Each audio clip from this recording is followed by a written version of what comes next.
नमस्कार विद्यार्थी मित्र हो. इयत्ता 12वी विषय मराठी आपल्या पाठ्यपुस्तकातील भाग 5 हा व्याकरणावर आधारित आहे. व्याकरण विभागातील प्रयोग हा घटक आज आपण अभ्यासणार आहोत. भरपूर उदाहरणे व कृतींच्या सरावासह सोप्या भाषेमध्ये हा घटक समजावून देण्याचा मी प्रयत्न करणार आहे. इयत्ता 5वी ते 12वीचे विद्यार्थी तसेच इयत्ता 8वी स्कॉलरशिप परीक्षा व इतर सर्व स्पर्धा परीक्षांसाठी सुद्धा प्रयोग हा घटक महत्त्वाचा असतो. चला तर मग आपण प्रयोग म्हणजे काय व प्रयोगाचे कोणते प्रकार आहेत ते अभ्यासूया. प्रयोग हा घटक समजावून घेण्यापूर्वी आपल्याला वाक्यातील काही गोष्टी माहिती असणं आवश्यक आहे. आपल्याला माहिती आहे की आपल्या मराठी वाक्याची जी रचना आहे ती कर्ता, कर्म व क्रियापद अशी असते. आपण एक उदाहरण पाहूया. राहुल आंबा खातो. आता या वाक्यामधील कर्ता, कर्म व क्रियापद आपल्याला माहिती असायला हवं. आपण सर्वप्रथम या वाक्यातील क्रियापद कोणतं आहे ते पाहणार आहोत. पहा, क्रियापद आपण कशाला म्हणतो तर वाक्याचा अर्थ पूर्ण करणाऱ्या क्रियावाचक शब्दाला क्रियापद म्हणतात. राहुल आंबा खातो या वाक्यामध्ये खातो हे क्रियापद आहे. आता क्रियापद हे जणू त्या वाक्याचा कुटुंब प्रमुख असतो, कारण वाक्यातील इतर सगळे शब्द जे असतात ते ह्या क्रियापदाशी जोडलेले असतात. आणि प्रयोगामध्ये हे क्रियापद आणि त्याचबरोबर वाक्यातील कर्ता व कर्म आपल्याला माहिती असणं किंवा कर्ता कोण आहे, कर्म काय आहे व क्रियापद कोणतं आहे हे आपल्याला समजावून घ्यावं लागेल. त्याशिवाय आपल्याला प्रयोगाचा प्रकार कोणता आहे हे सांगता येणार नाही. आता पाहिजे क्रियापद म्हणजे काय ते आपण समजावून घेतलं. आता आपण वाक्यातील कर्ता कोणता आहे ते समजावून घेऊया. पहा, क्रियापदानं दर्शवलेली क्रिया करणारा जो कोणी असतो त्याला कर्ता असं म्हणतात. म्हणजे क्रियापदाच्या मूळ धातूला आपण नारा हा प्रत्यय जर जोडला आणि त्याला कोण असा प्रश्न विचारला तर आपल्याला वाक्यातील कर्ता मिळतो. आता इथे पहा, राहुल आंबा खातो. इथे खातो हे क्रियापद आहे, तर इथे खातो या क्रियापदामध्ये मूळ धातू खा असा आहे आणि त्याला जर आपण नारा प्रत्यय लावला तर खाणारा, आणि आपण याला प्रश्न कोण असा विचारायचा आहे म्हणजे खाणारा कोण तर अर्थातच राहुल, आणि म्हणून राहुल हा या वाक्यातील कर्ता आहे. म्हणजे क्रिया करणारा कोण आहे तर अर्थातच त्या ठिकाणी राहुल आहे, म्हणून राहुल हा या वाक्यातील कर्ता आहे. आता आपण क्रियापद म्हणजे काय ते समजावून घेतलं, कर्ता म्हणजे काय ते समजावून घेतलं. आता वाक्यातील कर्म आपण समजावून घेऊया. पहा, वाक्यातील क्रियापदाने दाखविलेली क्रिया कर्त्यापासून निघते व ती दुसऱ्या कोणावर किंवा कशावर तरी घडते ते त्या क्रियेचे कर्म असते. पहा, इथे आपण जर उदाहरण बघितलं की राहुल आंबा खातो, क्रिया करणारा कोण आहे तर राहुल आहे, आणि ही क्रिया कोणावरती घडते तर ती आंब्यावरती घडते, आणि म्हणून आंबा हे या वाक्यातील कर्म आहे. म्हणजे आपल्याला प्रयोग हा घटक समजावून घेण्यापूर्वी वाक्य कोणतंही असेल परंतु त्या वाक्यातील कर्ता, कर्म व क्रियापद आपल्याला माहिती असायला हवं. आपण हे छोटेखानी उदाहरण बघितलेलं आहे आणि या उदाहरणाच्या द्वारे क्रियापद, कर्ता व कर्म हे आपण कसं त्या ठिकाणी शोधायचं तर हे समजावून घेतलेलं आहे. आता आपण काय करूया की आपल्या पाठ्यपुस्तकातील उदाहरण जे असेल ते घेऊया. पहा, इथं उदाहरण वाचा असं म्हटलेलं आहे आणि आपल्याला एक कृती करायला सांगितलेली आहे. सर्वप्रथम आपण उदाहरण वाचूया. विद्यार्थी पाठ्यपुस्तक आवडीने वाचतो. म्हणजे इथे आपल्याला जे उदाहरण दिलेलं आहे ते विद्यार्थी पाठ्यपुस्तक आवडीने वाचतो असं आहे. आता याच्यावरती आपल्याला जी कृती दिलेली आहे ती आपण पूर्ण करूया. पहा, पहिली कृती करायला सांगितलेली आहे वाक्यातील क्रियापदातील धातू. म्हणजे वाचतो हे या वाक्यातील काय आहे क्रियापद आहे. मग अर्थातच वाचतो यामधला मूळ धातू कोणता आहे तर वाच असा आहे, आणि म्हणून इथे आपण वाक्यातील क्रियापदातील धातू आहे वाच असं लिहिलेलं आहे. दुसरी कृती आपल्याला करायला सांगितलेली आहे पाठ्यपुस्तक आवडीने वाचणारा तो कोण. म्हणजे जिथं हा कर्ता आहे, अर्थातच हा कोण आहे वाचणारा तर विद्यार्थी आहे, आणि म्हणून इथं आपण विद्यार्थी असं लिहिलेलं आहे. तिसरी कृती दिलेली आहे वाचले जाणारे ते काय. म्हणजे कशावरती घडते आहे, मग ही क्रिया कशावरती घडते आहे, तर अर्थातच ती पाठ्यपुस्तकावरती घडते आहे. आणि चौथी कृती दिलेली आहे, वरील वाक्यातील क्रिया कोणती, अर्थातच वरील वाक्यातील जी क्रिया आहे ती वाचण्याची आहे. म्हणजे अशा पद्धतीनं आपण इथे क्रियापद बघितलेलं आहे, कर्ता बघितलेला आहे आणि कर्म सुद्धा बघितलेलं आहे. आता आपण जर बघितलं तर इथे क्रियापद हे वाचतो आहे आणि त्यामधील मूळ धातू वाच असा आहे. दुसरं कर्ता येथे वाचणारा कोण आहे, तर अर्थातच विद्यार्थी आहे. आणि कर्म काय आहे या वाक्यामध्ये, म्हणजेच वाचण्याची क्रिया कोणावरती घडते आहे, तर अर्थातच ती पाठ्यपुस्तकावर घडते आहे.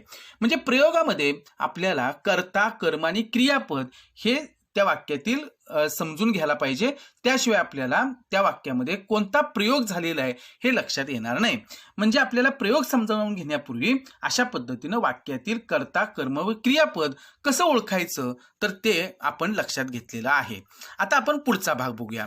पहा, इथे आपल्याला इथे लक्षात ठेवायला सांगितलेली महत्वाची गोष्ट आहे की जी आत्ता आपण समजावून घेतली, की वाक्यात कर्त्याला किंवा कर्माला प्राधान्य दिल्यामुळे क्रियापदाचे रूप त्यांच्याप्रमाणे बदलत असते. आपण जर बघितलं तर आता खाली आणखी उदाहरण आपण बघणार आहोत की वाक्य जे असतं त्याच्यामध्ये काही वेळेला कर्त्याला प्राधान्य असतं, काही वेळेला कर्माला प्राधान्य असतं. आणि जेव्हा कर्त्याला प्राधान्य असतं तेव्हा काही वेळेला कर्त्याच्या लिंगवचन पुरुषाप्रमाणे क्रियापदाचं रूप बदलतं. कर्माला महत्व दिलेलं असेल तर कर्माच्या लिंगवचन पुरुषाप्रमाणे क्रियापदाचं रूप बदलते. म्हणजेच वाक्यातील कर्ता आणि क्रियापद यांचा सहसंबंध, कर्म आणि क्रियापद यांचा सहसंबंध, असा जो काही संबंध आपल्याला वाक्यामध्ये दिसतो, म्हणजे कर्त्याचा क्रियापदाशी असणारा संबंध, कर्माचा क्रियापदाशी असणारा संबंध, म्हणजे कर्त्याच्या लिंगवचन पुरुषाप्रमाणे क्रियापदाचं रूप बदलत असतं, कर्माच्या लिंगवचन पुरुषाप्रमाणे क्रियापदाचं रूप बदलत असतं. आणि काही वेळेला कर्ता व कर्म यांच्या लिंगवचन पुरुषामध्ये बदल केला तरी सुद्धा क्रियापदाचं रूप कायम राहतं. अशा प्रकारचा वाक्यामध्ये असणारा जो संबंध आहे त्याला आपण प्रयोग असं म्हणतो. आता काही वेळेला तुम्हाला मी जे सांगितलं ते लगेच लक्षात येणार नाही. आपण आता इथून पुढे जी उदाहरणं पाहणार आहोत त्यावरून तुम्हाला हे आता स्पष्टपणे कळणार आहे. म्हणजेच आपण प्रयोग म्हणजे काय ते पहिल्यांदा आता समजावून घेऊया. की प्रयोग हा शब्द संस्कृत प्र अधिक यूज, यूज म्हणजे योग, यावरून तयार झालाय आणि त्याचा अर्थ काय आहे, जुळणी किंवा रचना असा आहे. म्हणजे प्रयोग हा जो शब्द आपण उपयोगात आणतो तर तो काही विज्ञानातला प्रयोग नव्हे, तर इथं मराठी व्याकरणातला प्रयोग हा जो शब्द आहे तो संस्कृत प्र अधिक यूज यावरून आलेला आहे. आणि यूज म्हणजे योग आणि त्याचा अर्थ काय आहे, जुळणी किंवा रचना असा आहे. प्रत्येक वाक्यातील क्रियापदाच्या रूपाची ठेवण किंवा रचनाच अशी असते की ते क्रियापद कधी कर्त्याचे किंवा कर्माचे लिंग, वचन किंवा पुरुष याप्रमाणे बदलते तर कधी ते क्रियापद मुळीच बदलत नाही.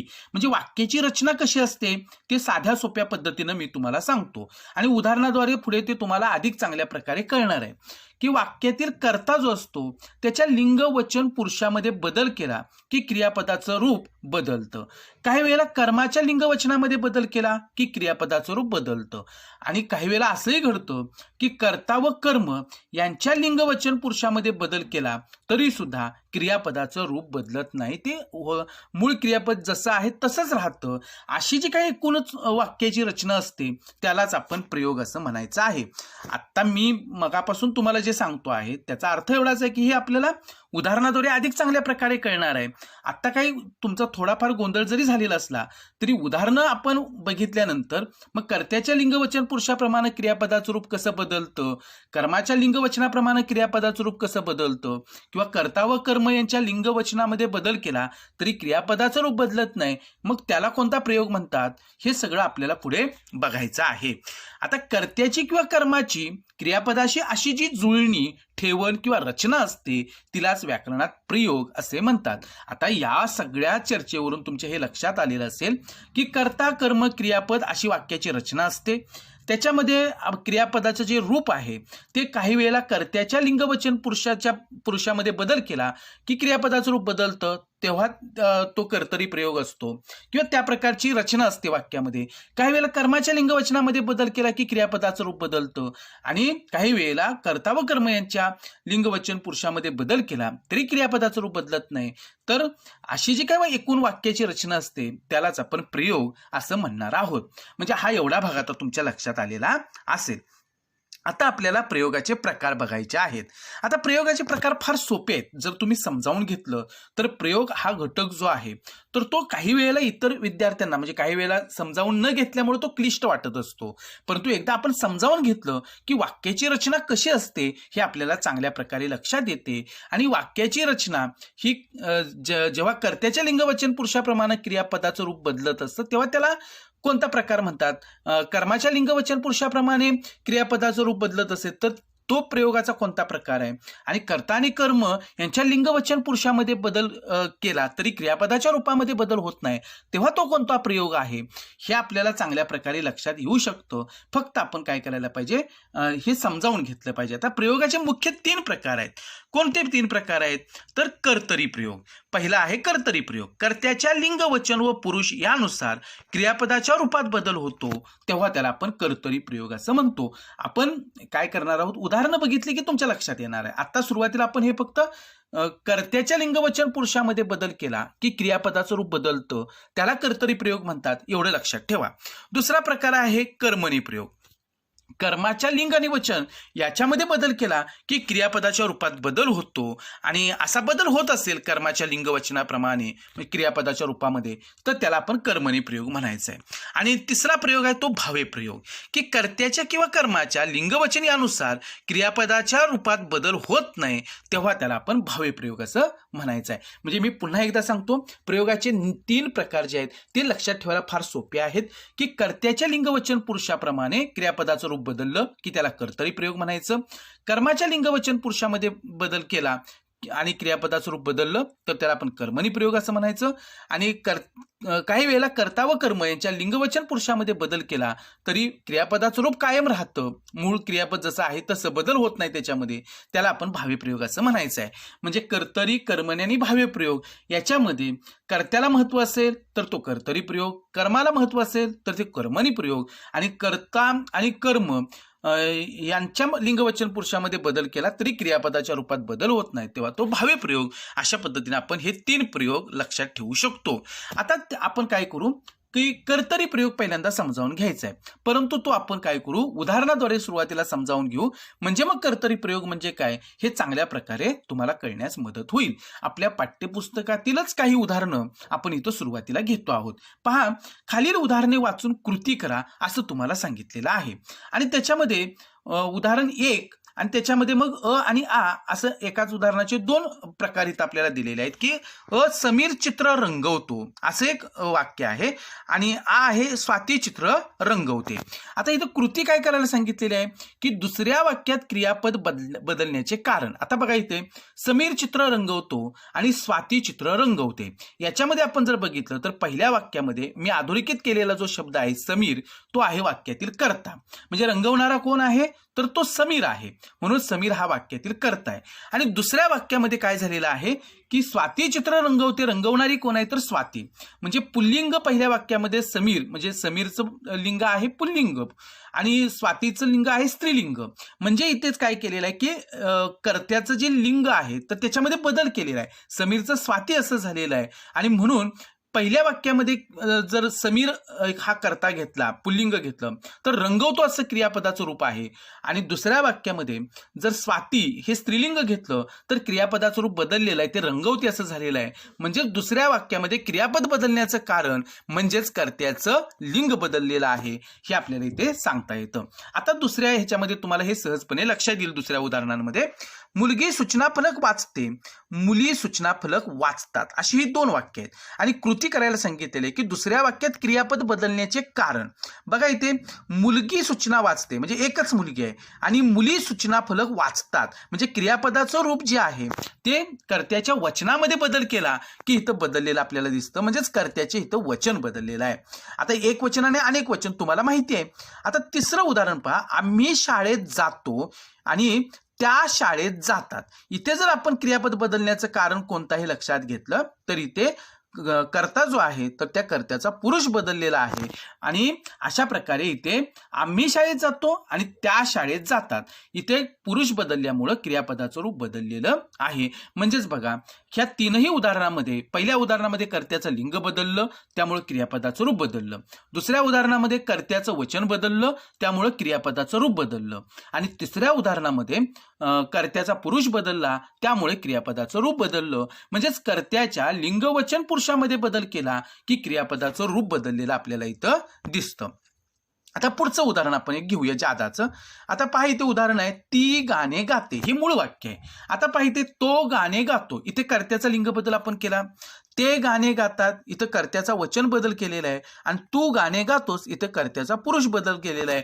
म्हणजे तीचं काय केलेलं आहे आपण, तो, ते, तू अशी विविध रूपं घेतलेली आहेत. कधी मग आपण कर्त्याचा लिंग बदल केलेला आहे, कधी वचन बदल केलेला आहे आणि कधी पुरुष बदल केलेला आहे. आणि क्रियापदाचं रूप जे आहे मूळ वाक्यामध्ये गाते असं आहे, परंतु कर्त्याचा लिंग बदल जेव्हा होतो तेव्हा ते गातो असं झालेलं आहे, कर्त्यामध्ये वचन बदल होतो तेव्हा गातात असं झालेलं आहे आणि कर्त्याचा पुरुष जेव्हा बदलला तेव्हा गातोच असं झालेलं आहे. म्हणजे इथे आपण जर बघितलं तर कर्त्याच्या लिंग वचन पुरुषामध्ये बदल केलाय की क्रियापदाचं रूप बदललेलं आहे.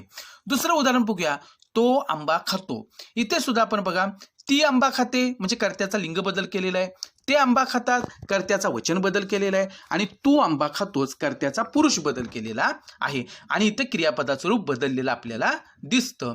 यावरून आपल्याला कर्तरी प्रयोग म्हणजे कर्त्याच्या लिंग वचन व पुरुष यामध्ये बदल केला असता क्रियापदाच्या रूपात बदल होतो तेव्हा त्याला आपण कर्तरी प्रयोग म्हणायचा आहे. हा भाग जो आहे तो कर्तरी प्रयोगाच्या बाबतीत तुमच्या आता लक्षात आलेला आहे. कर्त्याच्या लिंग वचन पुरुषामध्ये बदल केल्यास क्रियापदाचं रूप बदलतं तेव्हा त्याला कर्तरी प्रयोग म्हणतात. हे आपण साधं सोपं लक्षात ठेवायचं आहे. आता तुम्हाला कर्तरी प्रयोग म्हणजे काय हे लक्षात आलेलं असेल. आता पुन्हा एकदा आपण काय करू की ह्या कर्तरी प्रयोगाची वैशिष्ट्ये समजावून घेऊ. आता ह्याच्यावरती मी एक उदाहरण दिलेलं आहे की समीर चित्र रंगवतो, जे आपल्या पाठ्यपुस्तकातीलच आहे. आता इथे आपण जर बघितलं तर समीर हा कर्ता आहे, चित्र हे कर्म आहे आणि रंगवतो हे क्रियापद आहे. आता इथे जर आपण बघितलं ही वैशिष्ट्ये कर्तरी प्रयोगाची काय असतात, म्हणजे कर्तरी प्रयोग कसा लक्षात घ्यायचा, तर कर्ता प्रथमा विभक्तीत असतो. म्हणजे इथे जर समीर आपण कर्ता जर बघितला तर याला कोणताही विभक्ती प्रत्यय लागलेला नाही, म्हणजे कर्ता हा नेहमी प्रथमा विभक्तीमध्ये असलेला आपल्याला दिसतो. दुसरं वैशिष्ट्य काय की कर्म असल्यास ते प्रथमा किंवा द्वितीय विभक्तीत असतं. इथे चित्र हे कर्म आहे आणि ते प्रथमा विभक्तीमध्ये आहे आणि काही वेळेला ते द्वितीय विभक्तीमध्ये असू शकतं. म्हणजे अशा पद्धतीनं आपल्याला कर्तरी प्रयोग लक्षात ठेवत असताना हा कर्ता जो आहे तो प्रथमा विभक्तीत, कर्म जे आहे ते प्रथमा विभक्तीमध्ये असताना काही वेळेला ते द्वितीय विभक्तीमध्ये सुद्धा असलेलं दिसून येतं. आणि तिसरं वैशिष्ट्य आहे कर्तरी प्रयोगाचं की वाक्यातील क्रियापद हे कर्त्याच्या लिंग वचन व पुरुष यानुसार बदलते. आता या उदाहरणामध्ये लिंग वचन पुरुष बदलल्यानंतर क्रियापदाचं रूप कसं बदलतं हे आत्ताच आपण बघितलेलं आहे. म्हणजे कर्तरी प्रयोगाची जी वैशिष्ट्ये आहेत ती याप्रमाणे आहेत की कर्ता प्रथमा विभक्तीत असतो, कर्म असल्यास ते प्रथमा किंवा द्वितीय विभक्तीत असतं आणि वाक्यातील क्रियापद हे कर्त्याच्या लिंग वचन व पुरुष यानुसार बदलते. म्हणजेच आपल्याला कर्तरी प्रयोग ते वाक्य, त्या कर्तरी प्रयोगाचं ते वाक्य आहे की नाही हे पडताळून पाहण्यासाठी आपल्याला त्या वाक्यातील कर्ता शोधावा लागेल आणि त्या कर्त्याच्या लिंग वचन पुरुषामध्ये बदल केल्यास क्रियापदाचं रूप जर बदलत असेल तर त्याला आपण कर्तरी प्रयोग म्हणायचा आहे. आता यावरून आपल्याला कर्तरी प्रयोगाची ही जी व्याख्या आहे जी आतापर्यंत आपण समजावून घेत आलेलो आहोत तर तीच पुन्हा एकदा पहा की जेव्हा वाक्यातील क्रियापद हे कर्त्याचे लिंग वचन व पुरुष याप्रमाणे बदलते तेव्हा तो कर्तरी प्रयोग असतो. अशा प्रकारे तुम्हाला सर्वांना आता कर्तरी प्रयोग म्हणजे काय हे लक्षात आलेलं असेल. आता आपण कर्मणी प्रयोग म्हणजे काय ते अभ्यासणार आहोत. पहा, कर्तरी प्रयोगामध्ये कर्त्याच्या लिंग वचन पुरुषामध्ये बदल केला की क्रियापदाचं रूप बदलतं. आता आपण कर्म जे आहे त्या कर्माच्या लिंग वचनामध्ये बदल केला आणि क्रियापदाचं रूप बदलत असेल तर त्याला आपण कर्मणी प्रयोग म्हणणार आहोत. हे आपण आता इथं समजावून घेणार आहोत. इथे आपण काय करूया, ही कृती जी आहे ती पहिल्यांदा पूर्ण करूया. पहा, इथे पहिलं उदाहरण दिलेलं आहे आणि त्याच्यामध्ये अ वाक्य आहे केशवने सदरा खरेदी केला आणि आ वाक्य आहे केशवने विजार खरेदी केली आणि दुसऱ्या वाक्यात क्रियापद बदलण्याचं कारण आपल्याला विचारले विचारलेला आहे. इथं जर आपण बघितलं तर केशवने सदरा खरेदी केला, तर इथे सदरा हे कर्म आहे. आणि दुसऱ्या वाक्यामध्ये केशवने विजार खरेदी केली, तर विजार हे सुद्धा कर्म आहे. परंतु तो सदरा म्हणजे पुल्लिंग आहे ते, आणि ती विजार इथे त्या ठिकाणी कर्माचं लिंग बदललेलं आहे. आणि त्याच्यानुसार क्रियापदाचं रूप बदललेलं दिसतं आपल्याला, की केशवने सदरा खरेदी केला, केला असं क्रियापदाचं रूप आहे. आणि इथं कर्माचं लिंग बदललं की केशवने विजार खरेदी केली, क्रियापदाचं रूप बदललेलं आहे. आणि इथं आपण जर बघितलं तर कर्माच्या लिंगामध्ये जर बदल केला तर क्रियापदाचं रूप बदललेलं दिसतं. म्हणजेच इथे कर्माचे लिंग बदलले, हा क्रियापद बदलाचं कारण जे आहे तिथं आपण लिहायचं आहे.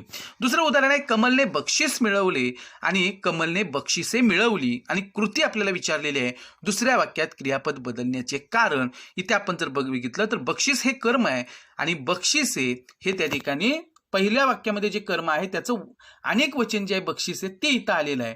परंतु पहिल्या वाक्यामध्ये एक वचन बक्षीस ते मिळवले असं क्रियापद आहे, आणि बक्षिसे म्हटलं की मिळवले असं क्रियापदाचं रूप तयार झालेलं आहे. म्हणजेच कर्माच्या वचनामध्ये बदल केला तर क्रियापदाचं रूप बदललेलं इथं आपल्याला दिसतं. म्हणजेच कर्माचे इथं वचन बदललेलं आहे. म्हणजेच कर्माच्या लिंग वचनामध्ये बदल केला आणि क्रियापदाचं रूप बदललं तर त्याला आपण कर्मणी प्रयोग म्हणायचं आहे. आता इतर उदाहरणं बघूया. तिने गाणे म्हटले, इथे आपण जर बघितलं तर तिने श्लोक म्हटला, कर्माचा लिंग बदल केलेला आहे, क्रियापदाचं रूप बदललेलं आहे.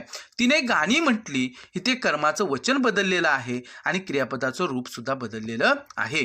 दुसरं उदाहरण पहा, त्याने आंबा खाल्ला, इथे कर्माचं बघा लिंग बदल केलेला आहे. तो आंबा, इथं ती चिंच घेतलेला आहे आपण, त्याने चिंच खाल्ली, क्रियापदाचं रूप बदललं.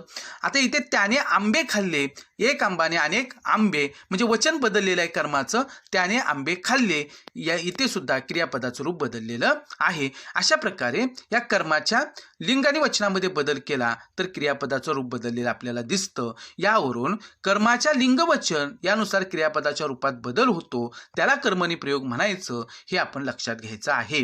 पुन्हा आपण कर्मणी प्रयोगाची वैशिष्ट्ये काय आहेत ती समजावून घेऊ. म्हणजे कर्मणी प्रयोग म्हणजे काय ते तुमच्या आता लक्षात येईल. आपण आत्ताच अभ्यासलेलं उदाहरण इथं घेतलेलं आहे. केशवने सदरा खरेदी केला. पहा इथे आपल्याला काय वैशिष्ट्य लक्षात येतं या उदाहरणामध्ये. कर्ता सामान्यतः तृतीय विभक्तीत असतो. आता इथे जर आपण बघितलं तर इथे खरेदी करणारा कोण आहे तर केशव आहे, आणि इथे केशव या कर्त्याला ने हा विभक्तीचा प्रत्यय लागलेला आहे, आणि म्हणून इथं हा कर्ता जो आहे तो तृतीयचा विभक्ती प्रत्यय त्यानं घेतलेला असल्यामुळं तो तृतीय विभक्तीत असतो. आणि साधारणपणे कर्मणी प्रयोगाचं जे वाक्य असतं त्यातील कर्ता जो आहे तर तो तृतीय विभक्तीत असतो. आणि इथं केशवने इथं कर्ता केशव आहे आणि ने हा तृतीयचा विभक्ती प्रत्यय लागलेला आहे, म्हणजे तृतीय विभक्तीत इथं कर्ता आहे हे आपल्या लक्षात येतं. दुसरं वैशिष्ट्य आहे, कर्म नेहमी प्रथमा विभक्तीत असते. इथे सदरा हे जे काही कर्म आहे त्याला कोणताही विभक्तीचा प्रत्यय नाही, ते प्रथम विभक्तीमध्ये आहे. आणि तिसरं वैशिष्ट्य आहे, क्रियापद कर्माच्या लिंग वचनानुसार बदलते. आणि आपण बघितलं तो सदरा, ती विजार, आणि मग इथे तो सदरा म्हणजे केशवने सदरा खरेदी केला, केशवने विजार खरेदी केली, क्रियापदाचं रूप बदललेलं आहे. म्हणजे कर्माच्या लिंग वचनानुसार हे क्रियापदाचं रूप बदलत असतं आणि त्याला आपण कर्मणी प्रयोग असं म्हणायचं आहे. यावरून जेव्हा वाक्यातील क्रियापद हे कर्माच्या लिंग वचनाप्रमाणे बदलते तेव्हा तो कर्मणी प्रयोग असतो.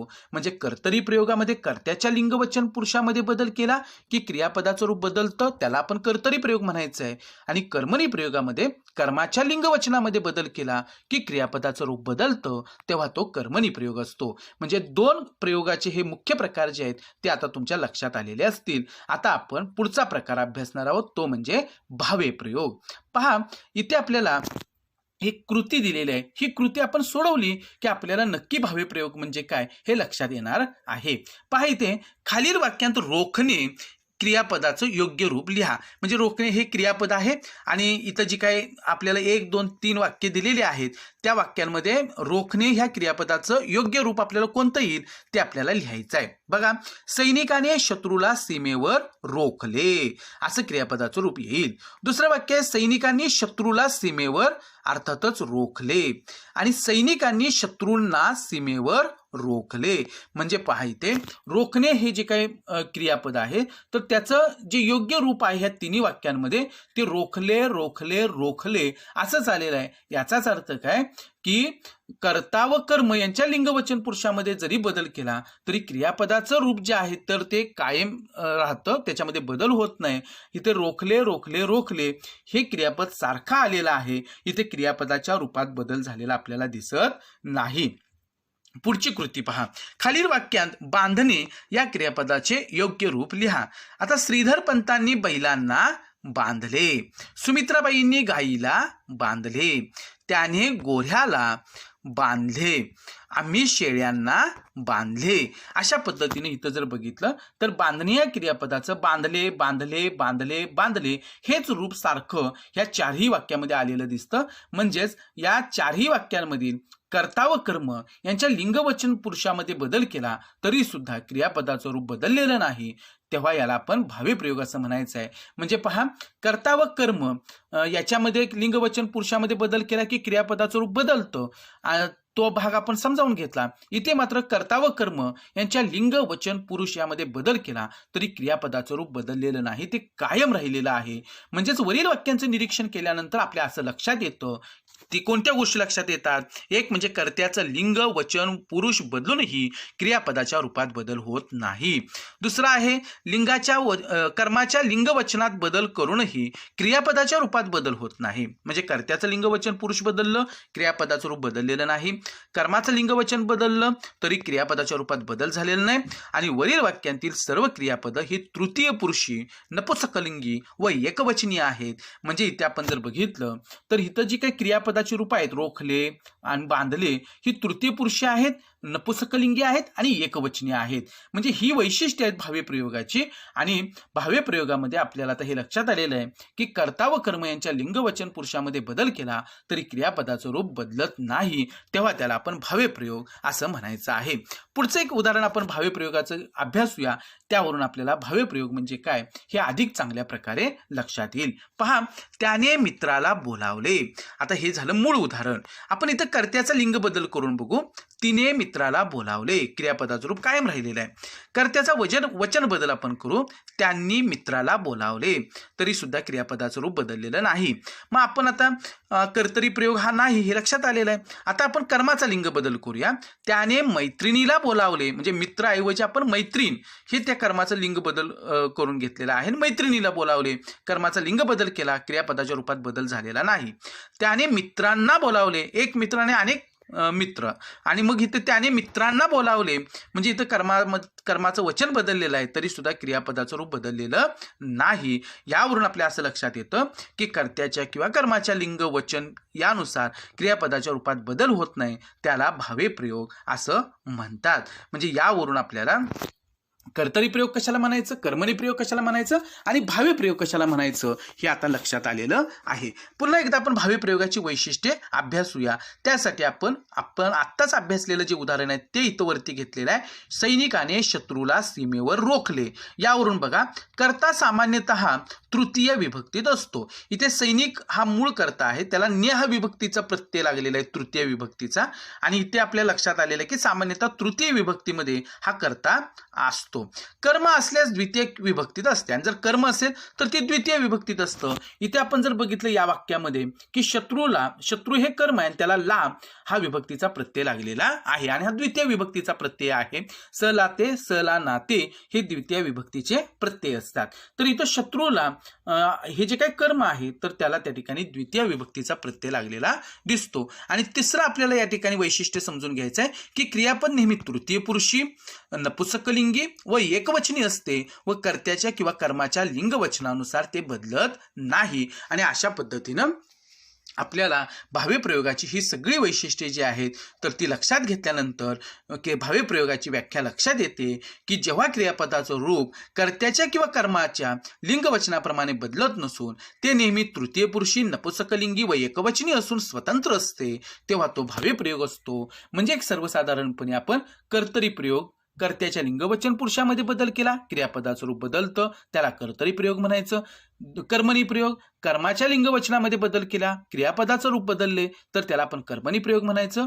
आणि भावे प्रयोग कशाला म्हणायचं, तर कर्ता व कर्म यांच्या लिंगवचन पुरुषामध्ये बदल केला तरी क्रियापदाच्या रूपामध्ये बदल होत नाही तेव्हा त्याला आपण भावे प्रयोग असं म्हणणार आहोत. यावरून तुम्हाला आता एक साधारणपणे प्रयोग म्हणजे काय, प्रयोगाचे मुख्य प्रकार कसे ओळखायचे हे लक्षात आलेलं आहे. तर आता वाक्याचा प्रयोग कसा ओळखावा हे पुन्हा एकदा आपण त्याची उजळणी करून घेऊया.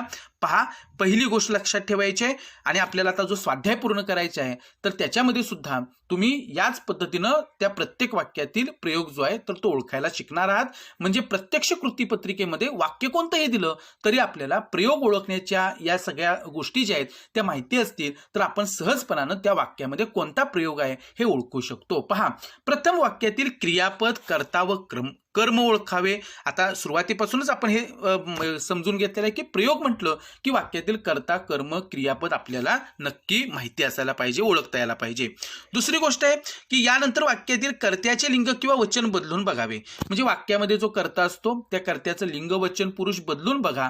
क्रियापदाचं रूप बदलते का ते पहा आणि जर बदलत असेल तर तो कर्तरी प्रयोग आहे, बदलत नसेल तर मग आपल्याला तो कर्मणी प्रयोग आहे का हे बघावं लागेल.